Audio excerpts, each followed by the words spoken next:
Almost everything you come across in Russia is a result of a long history. The Russians are proud of their traditions and carefully keep them up. For centuries, bread has been a symbol of fertility and prosperity, with a special role reserved for a round loaf called Karavai, due to its symbolic resemblance to the sun. The Karavai was used in many traditional rituals, including weddings and housewarming celebrations. The tradition of making a wedding karavai has survived to the present day. Here is the recipe to make the best karavai ever you need. Ingredients: 8.5 glasses of flour, 20 grams of dry yeast, 100 grams of oil or melted butter, a half of glass of milk or water, 10 eggs, 6 or 7 tablespoons of sugar, 2 teaspoons of salt, 1 lemon rind and cinnamon if you want. How to cook? Dissolve yeast in warm milk with sugar and some spoons of flour. Mixture should be dense as sour cream. Sprinkle with flour and cover with a towel. When leaven has risen, add flour, salt and knead dough until it peels off from hands freely. Pour in oil, stir and leave in a warm place to rise. Then knead again. Divide the dough into 3 parts and plait braid. Join the edges to have a ring. Brush karavai with egg white twice.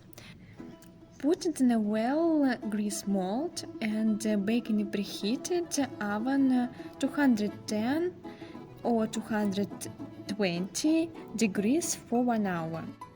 In olden times, this task could be performed by married and happy women who had obedient children. Ancient Slavs believed that such a woman was capable of giving part of her marital happiness to the newlyweds through the karavai. The task of placing the wedding karavai into the oven could be performed only by a married man.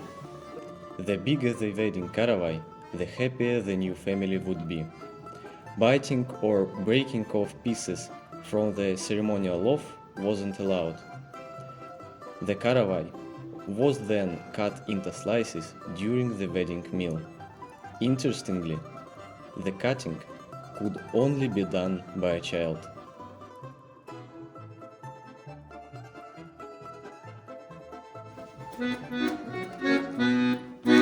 I will try a colored shawl and we'll dance to accordion. Don't scold me for nothing, it's a Russian custom.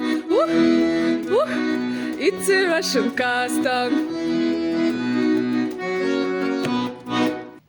When the newly husband and wife came to the groom-parents' house, his mother met them with bread and salt. All guests watched attentively who bit a bigger piece of the wedding karavai.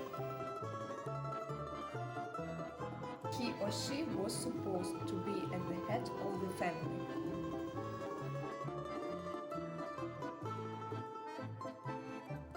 When the karavai was placed at the center of the table, it needed to be big enough for each guest to have a slice. Small bits of the loaf were then hidden in the corners of the new house as a charm against bad luck and trouble. Usually, the salt cellar was placed on the top of a karavai. The symbolic meaning of the salt was that the person who was being treated to the karavai got the last chance to nasalit, to do a bad turn to someone, to the hosts, or, in the case of newlyweds, to each other, after which everybody was supposed to be kind, decent and caring toward each other. Nowadays, a special dance called Karavai is performed at birthday parties. Look.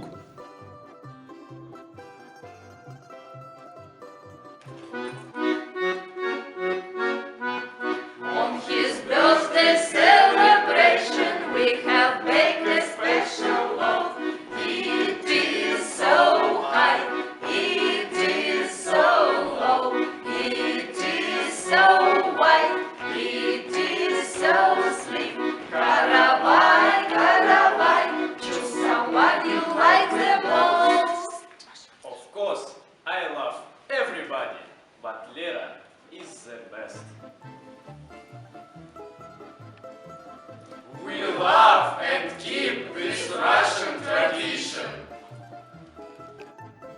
Nowadays, in our school, we meet honorable guests with Karavai.